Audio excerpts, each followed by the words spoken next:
કરી લેજો। આ એક કામ તમારી પાસે એટલા પૈસા આવશે કે ગણતા ગણતા થાકી જશો અને 7 જન્મોની ગરીબી દૂર થઈ જશે।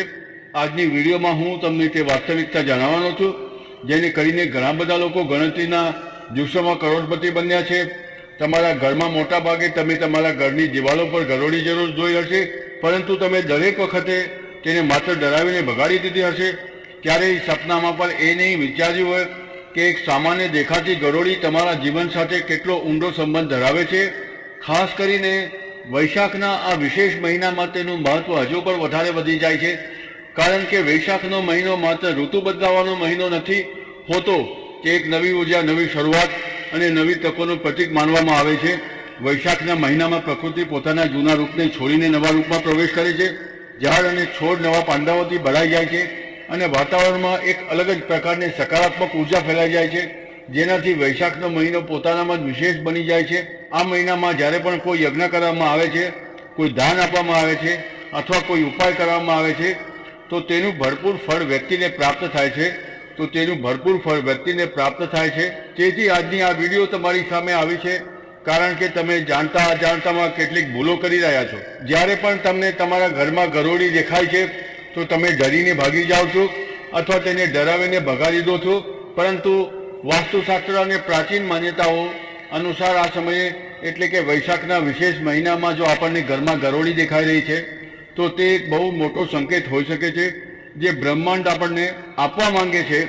અને તમારે આ સંકેતને સમજવો પડશે કે તમારે શું થવાનું છે અને તમારે શું તે ઉપાય કરવાનો છે। એક એક વાત આ વિડીયોમાં હું તમને જણાવીશ। આ વિડીયોને બિલકુલ અંત સુધી જોજો અને મારી એક એક વાતને ખૂબ જ ધ્યાનથી સાંભળજો। પરંતુ સૌથી પહેલાં મહાદેવના સાચા ભક્તો આ વિડીયોને લાઈક કરીને કોમેન્ટ બોક્સમાં હર હર મહાદેવ જરૂર લખજો। તમારા પર આખું વર્ષ તેમની કૃપા બની રહેશે।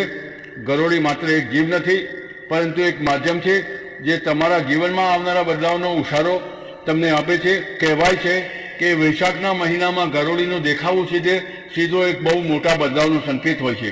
આ પરિવર્તન આર્થિક રીતે પણ હોઈ શકે, એટલે કે બહુ બદલાવનું એક જીવન હોય છે। પૈસાની બાબતમાં પણ હોઈ શકે છે। આ પરિવર્તન ક્યાંક ને ક્યાંક માનસિક હોઈ શકે છે, પારિવારિક હોઈ શકે છે, અશુભ પણ હોઈ શકે છે। તમારે શું કરવાનું છે અને શું નથી કરવાનું, એક એક વાત તમને આગળ ખબર પડવાની છે। બસ તમે આ વિડીયોને કાન લગાવીને અંત સુધી જોતા રહેજો, તમારું કામ પણ બની જશે। ઘણા લોકોનું માનવું છે કે આ ભાગ્ય જગાડવાનો સંકેત છે અને પૌરાણિક ગ્રંથોમાં આપણને સાફ ઉલ્લેખ મળે છે કે ગરોળીને દેવી લક્ષ્મીની સાથે જોડીને જોવામાં આવે છે। ઘણા બધા લોકો તો દિવાળીના દિવસે ગરોળીનું દેખાવું ખૂબ જ શુભ માને છે। આવું કેમ? કારણ કે દીપાવલી પૂરી રીતે માતા લક્ષ્મીનો તહેવાર છે અને ગરોળીને પણ ક્યાંક ને ક્યાંક તેમની સાથે જોડીને જોવામાં આવે છે, કારણ કે તે મોટે ભાગે એવી જગ્યાઓ પર જોવા મળે છે જ્યાં ઉર્જાનો એકદમ સાચો પ્રવાહ હોય છે। કુલ મળીને જો તમારા ઘરમાં ગરોળી છે તો તમારા ઘરમાં એક સાચી ઉર્જા છે, તેને ભગાડો નહીં। આ સંકેત છે અને તમારા જીવનમાં પરિવર્તનની સૂચક છે। અને જ્યારે તે વિશેષ સમયે દેખાય, જેમ કે વૈશાખના મહિનામાં જ્યારે પરિવર્તન આવે છે, પ્રકૃતિ પોતાનું રૂપ બદલી રહી છે, તો આ સાચમાં એક બહુ શુભ સંકેત છે। એવું પણ બની શકે છે કે તમારા જીવનમાં પણ એક નવા સમયની શરૂઆત થાય અને તમને પણ તે બધું જ મળી જાય જે તમે મેળવવા માંગો છો। પરંતુ એ બહુ મહત્વપૂર્ણ વાત જે તમારે સમજવી પડશે અને ખૂબ જ ધ્યાનથી તમારે આ કામ કરવું પડશે, નહીંતર બહુ મોટો હાથમાં લાગવા છતાં પણ તમે તેનો સાચો ઉપયોગ નહીં કરી શકો, કારણ કે માત્ર ગરોળીનું દેખાવું જ પૂરતું નથી। તે સમયે તમે શું કરો છો તે જ નક્કી કરે છે કે તે તમારા માટે શું બનશે, અથવા પછી તે મોકો તમારા માટે સામાન્ય જ રહી જશે। કારણ કે આજે નહીં તો એવો સમય આવશે જ્યારે તમને પણ પોતાના ઘરમાં ક્યાંક ને ક્યાંક ગરોળી જોવા મળશે અને મારા બાળકો, તે સમયે તમે તેને ડરાવીને ભગાડી દેશો અથવા પછી આ ઉપાય કરી લેશો। આ તમારા હાથમાં છે। આજની વિડીયો તમારી સામે વગર કારણે નથી આવી, જરૂર તેની પાછળ કોઈ કારણ છે, કોઈ મકસદ છે, બ્રહ્માંડની ખાસ યોજના છે તમને મોટા બનાવવા માટે, તમારા જીવનમાં પૈસા લાવવા માટે એક મહત્વપૂર્ણ ઉપાય તમને હવે મળવાનો છે। જો અહીં સુધી વિડીયો જોઈ લીધી છે તો અંત સુધી જરૂર જોજો, કારણ કે ઉપાય કયા નિયમથી કરવાનો છે, કઈ વિધિથી કરવાનો છે, એક એક વાત હું તમને જણાવીશ અને સારી રીતે સમજાવીશ। વૈશાખ મહિનામાં જો તમને પણ ગરોળી દેખાઈ જાય છે તો આ તમારા માટે ભાગ્ય બદલવા વાળો વિશેષ મોકો હોઈ શકે છે। માત્ર આ વાતનું ધ્યાન રાખવાનું છે કે તમારે કરવાનું શું છે, કારણ કે આપણા પૂર્વજોએ કેટલીક એવી વસ્તુઓ આપણને જણાવી છે જેને કરીને આપણે માલામાલ બની શકીએ છીએ. પરંતુ માણસ તો આજના જમાનામાં માત્ર નોકરીમાં વ્યસ્ત છે, દુકાનદારીમાં વ્યસ્ત છે, પરિવારમાં વ્યસ્ત છે, તેને ઉપાય કરવાનો સમય જ ક્યાં છે. પરંતુ મારા બાળકો થોડા પૂર્વજો સાથે જોડાઈને, થોડા વેદ ગ્રંથો સાથે જોડાઈને નાના મોટા ઉપાય જો તમે કરી લેશો તો ગ્રહોનો દુષ્પ્રભાવ પણ ખતમ થાય છે. જે બહુ સમય પછી મળવાનું હતું તે પણ જલ્દી મળી જાય છે અને માણસનું જીવન હંમેશા સાચી પાટા પર રહે છે, ક્યારેય પાટા પરથી નીચે નથી ઉતરતું. તો હવે આપણે વાત કરીએ છીએ તે ખાસ ઉપાય વિશે જેને જો તમે સાચી રીતે કરો છો તો સાતમાં તમારા જીવનમાં બહુ મોટો બદલાવ આવી શકે છે. મારા બાળકો, મારી વાતને ખૂબ જ ધ્યાનથી સાંભળજો. જ્યારે પણ તમને વૈશાખના મહિનામાં ગરોળી દેખાય છે અને ક્યાંય પણ દેખાય છે, ખાસ કરીને જો પોતાના ઘરમાં દેખાય છે તો તમારે ગભરાવાનું નથી, ડરવાનું નથી. ઘણા બધા લોકો હોય છે જે ગરોળી જોઈને અચાનક ડરી જાય છે અને તેને ભગાડવાની કોશિશ કરે છે, તરત સાવરણી લઈ આવે છે, સાવરણી ફટકારીને તેને ભગાડવાની કોશિશ કરે છે, દંડાથી કે અવાજ કાઢીને તાળી વગાડીને તેને ભગાડવાની કોશિશ કરે છે. પરંતુ આજ તો તમારા જીવનની સૌથી મોટી ભૂલ છે. એમ સમજી લો તમારી પાસે મોકો જાતે આગળ વધીને આવી રહ્યો હતો, પરંતુ હજુ સુધી તમે કંઈ ન કરવા માંગતા હતા, તે મોકાને હાથમાંથી ગુમાવી રહ્યા હતા. પરંતુ જો અત્યારે તમને આ વિડીયો મળી ચૂકી છે, મતલબ મોકો હજુ હાથમાંથી ગયો નથી. મોકો તમારે કરવાનું શું છે, અમારી વાતને ખૂબ જ ધ્યાનથી સાંભળજો, કારણ કે અહીંથી જ તમારા જીવનની બદલાવની દિશા શરૂ થાય છે. તમને જ્યારે પણ વૈશાખના મહિનામાં ગરોળી દેખાય છે, સૌથી પહેલાં ખુદને શાંત કરી લેવાના છે, ગભરાવાનું નથી, દિલના ધબકારા વધારવાના નથી અને ખુદને બસ એટલું સમજાવી દેવાનું છે કે જે ગરોળી છે તે મારી કિસ્મત બદલવાવાળી છે અને આ છેલ્લો મોકો છે જીવનમાં કંઈક મોટું કરવાનો. અને હું અહીં જો ગભરાઈ ગયો, અહીં મેં ભૂલ કરી દીધી તો આ મોકો પણ હાથમાંથી નીકળી જશે. આમ પણ તમે જિંદગીમાં બાકીના લોકો કરતાં બહુ પાછળ છો. તમારી સાથે જે ભણવાવાળા હતા, તમારી સાથે જે કામ કરવાવાળા હતા, તે આજે ક્યાંથી ક્યાં પહોંચી ગયા, પરંતુ તમે આજે પણ ત્યાં જ અટકેલા છો. આવું કેમ? કારણ કે તમે પોતાના જીવનમાં બહુ વધારે એક્ટિવ નથી. મારા બાળકો, ફેંસલો તમે બહુ મોડો લો છો. કંઈ કામ કરવાનું રહ્યું તો તેને કાલ પર ટાળી દો છો. આળસ પણ તમારા પર બહુ હાવી છે અને એવી જગ્યાએ પૈસા લગાવી દો છો જ્યાં દરેક વખતે તમને નુકસાન થાય છે. આ બધી મુસીબતોમાંથી બહાર આવવા માંગો છો તો આજની વિડીયો અંત સુધી જોઈ લેજો. હું તમને એક એક વાત સારી રીતે સમજાવવાનો છું અને તમને વિસ્તારથી જણાવવાનો છું શું તમારા માટે સાચું છે, શું તમારા માટે ખોટું છે. તો જ્યારે પણ વૈશાખના મહિનામાં ગરોળી તમને દેખાય છે, સૌથી પહેલાં તમારે શાંત થઈ જવાનું છે અને તે ગરોળીને ધ્યાનથી જોવાની છે. આ જરૂરી નથી કે તમે લાંબા સમય સુધી જુઓ, બસ તેને ધ્યાનથી જોઈને તેની ઉપસ્થિતિને સ્વીકાર કરો અને મનમાં ને મનમાં ચૂપચાપ તમારે એક સંકલ્પ લેવો પડશે. મારા જીવનની બધી નકારાત્મકતા દૂર કરી દો. તેને જોતા તમારે બોલવાનું છે કે મારા ઘરમાં સુખ સમૃદ્ધિનું આગમન શરૂ થઈ જાય. આવું કરતાં તમારે આ વાત કોઈને જણાવવાની નથી. જો આસપાસ કોઈ બેઠું છે તો તેને તમે જણાવી દીધું. બસ તમે ચૂપચાપ ગરોળીને જોઈ તેને માતા લક્ષ્મીનું પ્રતીક માનતા પોતાના દિલની બધી વાત કહી દેવી. ત્યારબાદ તમારે એક નાનો ઉપાય કરવો પડશે. બધી તાકાત આ જ ઉપાયમાં છે. તેથી વાતને મામૂલીના સમજતા જે હું તમને જણાવવાનો છું તે તમને કોઈ બીજું નહીં જણાવે. આ કરોડપતિ બનવાનો સૌથી સરળ રસ્તો છે. તમારા જીવનમાં કર્જની સમસ્યા છે, પરિવારની સમસ્યા છે અથવા કોઈ પણ અડચણ વારંવાર તમારા જીવનમાં આવે છે તો આ જ ઉપાયથી બધાનો નાશ થશે. આ જ ઉપાયથી તમને ફાયદો થશે. આ જ ઉપાયથી તમને બસ તમે વિડીયોને બિલકુલ અંત સુધી જોજો અને અહીં સુધી જોઈ છે તો લાઈક કરી દેજો. લાઈક કરવું બિલકુલ ફ્રી રહે છે.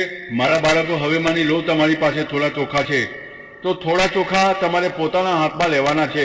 ચોખાનો દાણો ખંડિત ના હોવો જોઈએ, એકદમ આખો દાણો હોવો જોઈએ, એકદમ આખો દાખો, એકદમ સારા અક્ષત તમારે લેવાના છે. મનમાં ને મનમાં ભાવના કરવાની છે કે આ સમૃદ્ધિનું પ્રતીક છે અને પછી તમારે કોઈ સાફ જગ્યા પર અથવા કોઈ છોડમાં તે અક્ષત નાખી દેવાના છે. પોતાના હાથમાં ચોખા લઈને તમારે સંકલ્પ લેવાનો છે. જે પણ વસ્તુ તમે કહી હતી કે મારું આ કામ બની જાય, મારું તે કામ બની જાય, ગરોળીને જોતા જોતા અને પછી તે ચોખા કોઈ પણ છોડમાં અથવા સાફ જગ્યા પર તમારે રાખી દેવાના છે. આ ઉપાય બહુ સરળ તમને લાગશે. કેટલાક લોકો તો આને મજાક સમજશે કે આટલું કામ કરવાથી શું આપણી કિસ્મત બદલાઈ જશે, પરંતુ શક્તિ જે હોય છે તે તમારી ભાવનામાં હોય છે, તમારા વિશ્વાસમાં હોય છે. જો તમે વિશ્વાસ કરશો તો આ નાનો અમથો ઉપાય પણ તમને લાખો કરોડો ફળ આપવા માટે કારગર સાબિત થશે. આના સિવાય એક બીજો રસ્તો પણ છે. મારા બાળકો, જે હું તમને જણાવવા માંગુ છું, જો તમારી પાસે તે સમય કંઈ પણ નથી, માની લો ચોખા પણ નથી, તો બસ પોતાના જમણા હાથને હળવેકથી માથા પર લગાવીને વિચારવાનું છે કે મારી બધી પરેશાનીઓ ખતમ થઈ જાય. ગરોળીને જોતા જોતા વૈશાખના મહિનામાં આ વાતને એકદમ સમજી લેજો, ગાંઠ બાંધી લેજો. આ એક પ્રકારનો ઉર્જા સંચાર હોય છે જે તમારા મન અને વાતાવરણ બંનેને સકારાત્મક બનાવે છે. તમારી સાથે જીવનમાં સારું થવાનું શરૂ થઈ જાય છે. જીવનમાં એક સારા દોરની શરૂઆત થવા લાગે છે. મન હળવું થઈ જાય છે. એવું લાગે છે જાણે વર્ષોથી કોઈ બોજર ટોપલો મારા માથા પર રાખેલો હતો, તે એકદમથી ઉતરી ગયો. ધ્યાન રાખવા વાળી વાત એ છે કે આ પૂરું કામ તમારે કોઈ પણ દેખાડા વગર કરવાનું છે. ઘણા બધા લોકો ઉપાય એટલા માટે કરે છે કે તે દેખાડો કરી શકે, અજમાવી શકે. મસ્તી મજાકમાં તો એવી ભૂલ નથી કરવાની. કોઈને જણાવવાની કોઈ જરૂર નથી. તમારે બસ ચૂપચાપ આ કામ કરવાનું છે, કારણ કે તમે જિંદગીમાં એમ પણ બહુ પરેશાન છો. તમને એક એવા ઉપાયની જરૂર છે જે બધું સાચું કરી દે. આ ઉપાય એ જ ઉપાય છે, પરંતુ તમે એટલું ધ્યાન રાખજો કે દેખાડામાં ફસાઈ ગયા, લાલચમાં ફસાઈ ગયા લોકોની સામે વારંવાર તમે આ ઉપાયની ચર્ચા કરી તો કોઈ મતલબ નહીં નીકળે, કોઈ પરિણામ તમને પ્રાપ્ત નહીં થઈ શકે. કારણ કે માન્યતા માત્ર એ જ કહે છે કે જે કામ કોઈ પણ સોળ વગર કરવામાં આવે છે તેની અસર સૌથી વધારે ઊંડી અને પ્રભાવશાળી હોય છે. તમે આ વાતનું વિશેષ ધ્યાન રાખજો. હવે ભૂલ લોકો ક્યાં કરી દેશે, આ જાણવું પણ બહુ જરૂરી છે. કહેવાનો મતલબ છે, મારા બાળકો વૈશાખ મહિનામાં ગરોળી તેમને દેખાઈ ગઈ, તેમને ચોખા હાથમાં લઈને સંકલ્પ લઈ લીધો, પરંતુ સાચી વિધિથી ના કર્યો, જરૂરી નિયમથી ના કર્યો. તો તે જરૂરી નિયમ અને સાચી વિધિ શું છે? જો તમે તે જાણવા માંગો છો તો વિડીયોની સાથે અંત સુધી જોડાયેલા રહેજો, નહીંતર અહીં સુધી વિડીયો જોવાનો કોઈ મતલબ નહીં નીકળે. મારા બાળકો, હું તમને બહુ ઊંડી વાત જણાવી રહ્યો છું, જેનાથી તમે રાત દિવસ બહુ બધા પૈસા કમાશો. તમારી પાસે તે બધું જ આવી જશે જે વસ્તુની તમે ઈચ્છા રાખો છો. બસ તમે સાચી વિધિ જાણી લેજો, જરૂરી નિયમનું પાલન કરજો. કારણ કે આપણા વૈદિક શાસ્ત્રો કહે છે કે કામ તો બને છે, પરંતુ બધા કામ નિયમ વિધિથી થવા જોઈએ. ઉપાય પણ અસર કરે છે, પરંતુ ઉપાય પણ સાચા નિયમ અને સાચી વિધિથી થવો જોઈએ. તો સાચો નિયમ વિધિ શું છે, એક એક વાત તમને આગળ ખબર પડશે.